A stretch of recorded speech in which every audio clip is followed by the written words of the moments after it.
एक 1932 का सर्वे, एक 1954 का सर्वे, एक 1964 का सर्वे।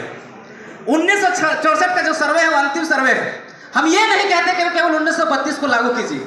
आप जिस जिला में जैसा सर्वे हुआ है 1932 को डेडलाइन मानते हुए जैसा सर्वे हुआ है, आप वहां अंतिम सर्वे 1964 तक जाइए और जो झारखंडी है उसको आइडेंटिफाई कीजिए, परिभाषित कीजिए। ये हो सकता है, पॉसिबल है। और अगर ये नहीं हो पाता है तो एक उदाहरण और हम देते हैं। आंध्र प्रदेश अनुच्छेद 371 का डी में उसको बनाकर आंध्र प्रदेश के लिए एक स्पेशल प्रोविजन बनाया गया है। आप भी झारखंड के जो 9वीं अनुसूची की बात किए हैं उसमें एक स्पेशल प्रोविजन बनाया। दादा कचहरी थोड़ा समझ लीजिए ना, ये सीखने के लिए आए हैं। तो सबसे पहले वो 371 डी का प्रोविजन बनाया जाए और 1932 लागू हो सकता है। इसलिए लड़ाई में कभी टूटिएगा नहीं, कभी फूटिएगा नहीं। और दूसरी बात, 1932 का खतियान या खतियान आधारित स्थानीय नीति नहीं बनता है तो मोतीलाल महतो आज बॉन्ड लिख कर दे रहा है कि झारखंडियों का भला और 80 सालों तक 100 सालों तक नहीं हो पाएगा। ये 1932 का खतियान ही है जो हमें बाहरियों को यहाँ आने से रोकेगा। ये घोरना है, ये टाटी है, ये दरवाजा है। जब तक इसको लगाएंगे नहीं, जब तक इसको घोरेंगे नहीं, तब तक संभव नहीं। अब बात करते हैं संवैधानिक कैसे है। तो जब 66वां संविधान संशोधन जब 1990 में हो रहा था तो सीएनटी और एसपीटी एक्ट को 9वीं अनुसूची में डाला गया है और जिस दिन से उठाया 9वीं अनुसूची में उसी दिन से संवैधानिक हो गया। क्यों? क्योंकि 1960 का सर्वे के आधार पर ही 1932 का सर्वे किया गया है। तो ये संवैधानिक हुआ कि नहीं हुआ? और लोग कहते हैं कि लागू हो सकता है कि नहीं हो सकता है। तो दुनिया में इम्पॉसिबल कुछ नहीं है। लोगों ने कहा कि अनुच्छेद 371 खत्म नहीं हो सकता, लेकिन आज देखिए अगर अनुच्छेद 370 खत्म होता है तो संविधान भी खत्म हो जाएगा। देखिए आज अनुच्छेद 370 को भी हटाया गया और संविधान भी बचा रह गया, तो 1932 भी लागू हो सकता है। दूसरा प्रश्न है, क्या खतियानी आधार मान के क्या नियोजन नीति बनाया जा सकता है? बनाया जा सकता है।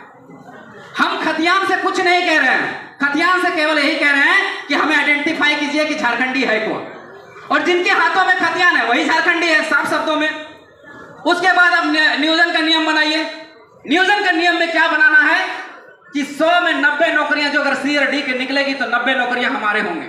और ऐसा नहीं कि एक झारखंड ही मांग कर रहा है, पूरा भारत के 28 में से 18 राज्य ऐसे हैं जो ऐसी नियोजन नीति बना चुकी है। तो झारखंड क्यों नहीं बनेगा भाई?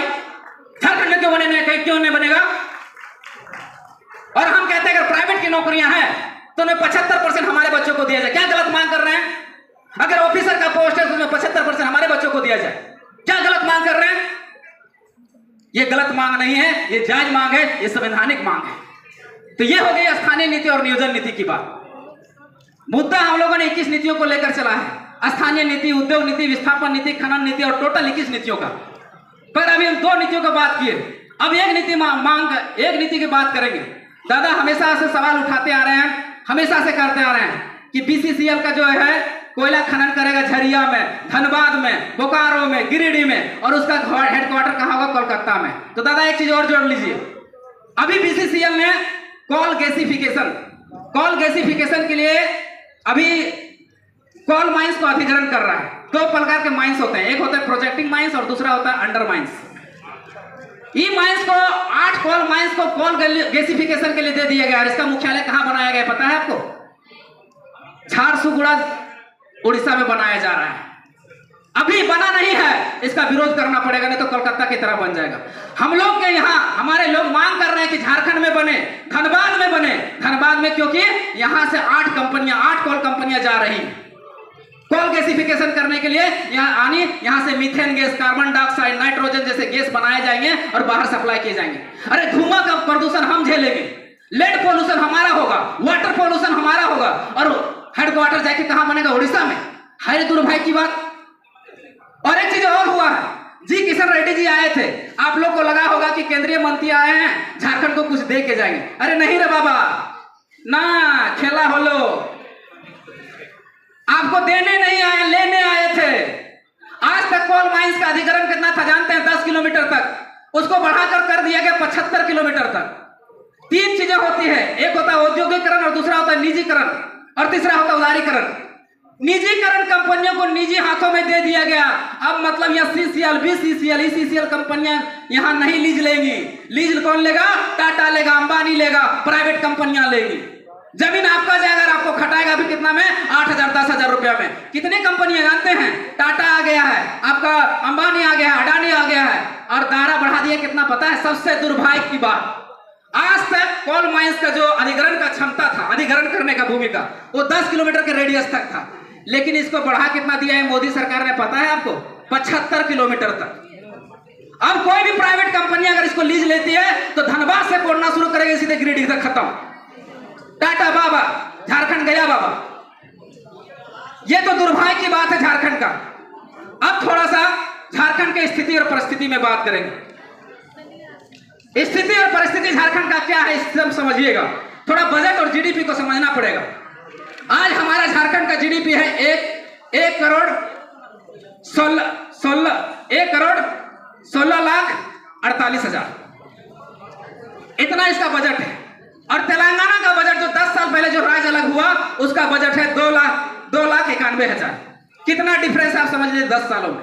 हमारा राज्य जो विकास कर रहा है 7.4% के दर से विकास कर रहा है, और तेलंगाना 13.94% के दर से विकास कर रहा है। हमारा राज्य कहां, आप सोच के देख लीजिए।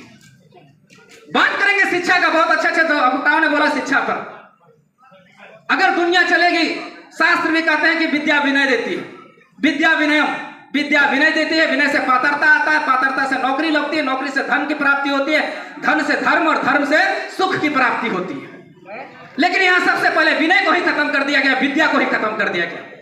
हर राज्य अपना जीडीपी का 25 से 30% खर्च करती है, लेकिन झारखंड कितना खर्च करती है पता है? 6%। आने तो बाल बच्चा अनपढ़ रहतो, गवार रहतो, अशिक्षित रहतो, तबे तो झंडा ढोतो, तबे तो कैडर बनतो। और हमारे युवा पीढ़ी की करतो, जब चुनाव के टाइम है तो तखन फल्ला पार्टी जिंदाबाद, लाल पार्टी जिंदाबाद, हरा पार्टी जिंदाबाद। अरे भैया काहे जिंदाबाद? जिंदाबाद तुम्हारे बाल बच्चा का कैसे होगा? जिंदाबाद तुम्हारे परिवार का कैसे होगा? ये सोचो। और स्वामी विवेकानंद ने कहा था, arise awake and don't stop till the goal is achieved। उठो जागो और तब तक मत रुको जब तक कि लक्ष्य की प्राप्ति ना हो जाए। हमारा गोल क्या हमें पता ही नहीं है। सब यहाँ आ रहे हैं, फल्ला मातो फल्ला जगह का विधायक, फल्ला मातो फल्ला जगह सांसद। अरे हमारा गोल ये नहीं था भाई। हमारा गोल था झारखंड को कैसे सजाए, कैसे संवारे, कैसे समेटे। ये हमारा गोल था। गोल हमारा था कि जैसे दादा लोग ने कहा एजुकेशन पॉलिसी यानी राष्ट्रीय शिक्षा नीति, उसमें कहता है कि 30-35 बच्चों पर एक टीचर की व्यवस्था होनी चाहिए, लेकिन झारखंड में 300-400 बच्चों पर एक टीचर की व्यवस्था है। हमारे बच्चों पर हर साल कम से कम 19,000 रुपए खर्च करना चाहिए। झारखंड सरकार खर्च करती है 8,000 रुपए। कहां से पढ़ेगा हमारा बाल बच्चा? पढ़ेगा नहीं तो कहां से जाके सुंदर पिचाई जैसा गूगल का सीईओ बनेगा? कहां से सतनडेला बनेगा? नहीं बन पाएगा भाई। अगर कोई बनेगा तो शिक्षा से ही बनेगा, क्योंकि अंबेडकर साहब, बाबा साहब ने भी कहा था शिक्षित बनो, संगठित रहो, संघर्ष करो, नया मिलेगा। अब तुमको शिक्षित ही होने नहीं देगा तो आप संघर्ष कहां से कीजिएगा? और संघर्ष नहीं कीजिएगा नया कहां से मिलेगा?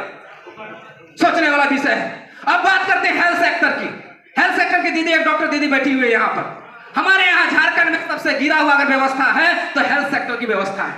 आज हमारे पास 10,000 डॉक्टर पर एक इलाज की व्यवस्था है, 10,000 लोगों पर एक डॉक्टर है, जबकि WHO वर्ल्ड हेल्थ ऑर्गेनाइजेशन कहती है कि कम से कम 1,000 लोगों पर एक व्यक्ति होना चाहिए, 1,000 लोगों पर एक डॉक्टर होना चाहिए। लेकिन नहीं, आपका मरे बिना कोई स्थिति नहीं।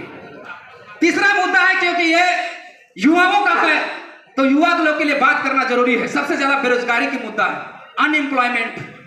झारखंड का अनएम्प्लॉयमेंट रेट जो है 12% से बढ़कर 18% हो गया। और ये कब हुआ है? 2019 में, जब झारखंड मुक्ति मोर्चा की सरकार नहीं बनी थी, जब बीजेपी की सरकार नहीं थी, उस समय यहाँ 12% बेरोजगारी दर था, आज बढ़कर 18% हो गया है। 3.5 करोड़ आबादी का 18% निकालिए, 60 लाख युवा बेरोजगार। हम उनको कहां देंगे नौकरियां?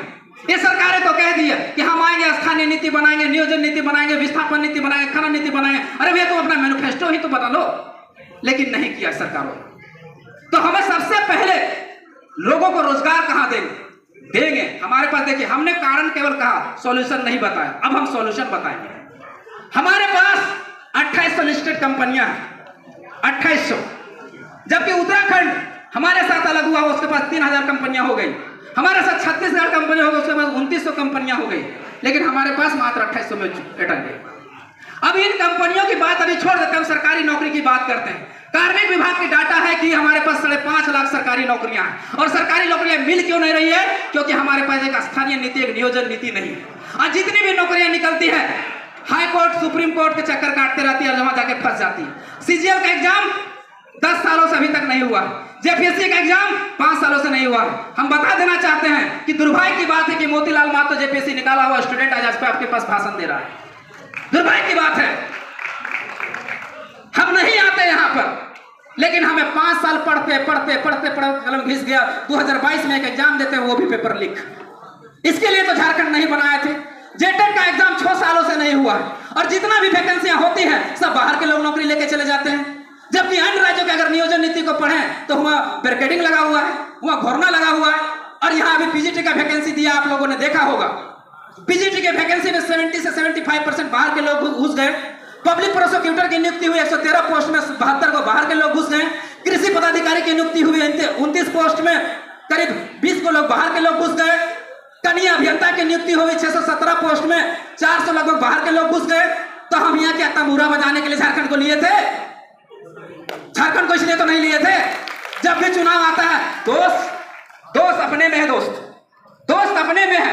हम जब भी चुनाव का टाइम आता है हम लोग जात में, संप्रदाय में, धर्म में, लिंग में, जातवाद में, धर्मवाद में, पूंजीवाद में बढ़ जाते हैं और बाद में हम लोग वोट उसको नहीं देते जो एक अच्छा कैंडिडेट हो।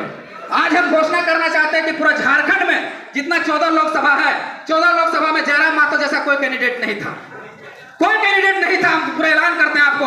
आज आपके कोल के मुद्दे, कोल गैसिफिकेशन के मुद्दे आज आपको लोकसभा में घुसते, पर कुछ लोगों ने हमारा साथ नहीं दिया, जिस कारण से आज जयराम महतो आपके पीछे बैठे हुए हैं। इसलिए जब भी चुनाव का टाइम आएगा हरा झंडा लाल झंडा छोड़िए। अगर हमारी विचारधारा सही लगती है, हमारी नीति सही लगती है तो हमें साथ दीजिए। जयकारा लगाने की जरूरत नहीं है। जयराम महतो जिंदाबाद, मोतीलाल महतो जिंदाबाद, फरजान खान जिंदाबाद करने की जरूरत नहीं है। हम कोई मसीहा नहीं है जो हमारा जिंदाबाद कर रहे हैं। हम केवल आपको नीतियां बताने आए, आपके सिद्धांत बताने आए हैं। अगर आपकी लड़ाई है, ये नीति आपकी है, ये सिद्धांत आपकी है तो हमारा समर्थन कीजिए और एक बार समर्थन कीजिए। अगर हम नहीं बना पाए तो दूसरा बार उखाड़ के फेंक दीजिए, लेकिन एक बार जरूर समर्थन कीजिए आप। और बिना जातवाद में बटे, धर्मवाद में बटे, पूंजीवाद में बटे, परिवारवाद में बटे हुए ये काम को करना पड़ेगा। और इसके अलावा आपके पास कोई विकल्प नहीं है। क्यों? क्योंकि आपने आंसू को भी देखा, बीजेपी को भी देखा और कांग्रेस को भी देखा। एक मुद्दा सबसे बड़ा आदिवासी भाइयों ने उठाया, सरना धर्म कोड का। सरना धर्म कोड पे बात करना जरूरी है। भाई सरना धर्म कोड किसने लाया? हेमंत सोरेन की सरकार ने लाया। कब लाया? जब उसको बेरमो का चुनाव जीतना था और दुमका का चुनाव जीतना था, जहां से उसने सीटें छोड़ी थी। उन्होंने क्या किया, आपके साथ कैसा गेम किया है, आप लोग उससे सवाल पूछिए। 1 मिनट दादा, बहुत जरूरी बात है इसलिए बात कर देते हैं। मैं समझ रहा हूं कि समय का अभाव, लेकिन जानना जरूरी है कि महासम्मेलन हमारा इसीलिए बना हुआ है। दादा क्षमा चाहेंगे। तो अब तो 1 मिनट, तो उसमें क्या हुआ, राज्यपाल के जो मुद्दे हैं उन्होंने बिना राज्यपाल से परमिशन लिए, राज्यपाल को बिना प्रस्ताव भेजे ही सीधे केंद्र को भेज दिया। केंद्र ने सीधे रिजेक्ट कर दिया। आप लोगों ने कभी हेमंत सोरेन सरकार से कभी सवाल नहीं पूछा कि सरना धर्म कोड काहे नहीं लागू हुआ? कभी नहीं है। अब है कम्युनिकेशन गैप का मामला है, तो देखिए भैया कम्युनिकेशन कैसे बनेगा। सो झारखंड में 3.5 लाख आबादी, 32,000 गांव, 4400 पंचायत, 264 प्रखंड, कम्युनिकेशन कैसे बनेगा? सबसे पहले कम्युनिकेशन बनाने के लिए सबसे पहले क्या होगा, सब पंचायत स्तर का जेबीकेएसएस का एक टीम होना चाहिए। पंचायत स्तर का, हम प्रखंड स्तर का बात नहीं किए हैं, पंचायत स्तर का टीम बनाइए, पंचायत स्तर का व्हाट्सएप ग्रुप बनाइए, कम्युनिकेशन वहां से कीजिए। कोई भी मैसेज अगर पंचायत में बैठक करना हो तो पहले उसमें सूचना दीजिए ताकि पूरा पंचायत के लोगों को जाएगा। उसके बाद जो भी लोग हमारे वहां पर नेतृत्व कर रहे हैं या जो केंद्रीय पदाधिकारी हैं, हर बूथ तक जाइए और उनकी समस्याओं को सुनने का प्रयास कीजिए, जानने का प्रयास कीजिए, और अगर आपसे सॉर्ट आउट होता है सॉर्ट आउट कीजिए, और नहीं तो केंद्रीय पदाधिकारियों के पास भेजिए। ये कम्युनिकेशन करेंगे तब जाके हो पाएगा। अब अंतिम शब्द कहेंगे, दिनकर जी की एक कविता है, जब 1975 के दशक में इंदिरा जी ने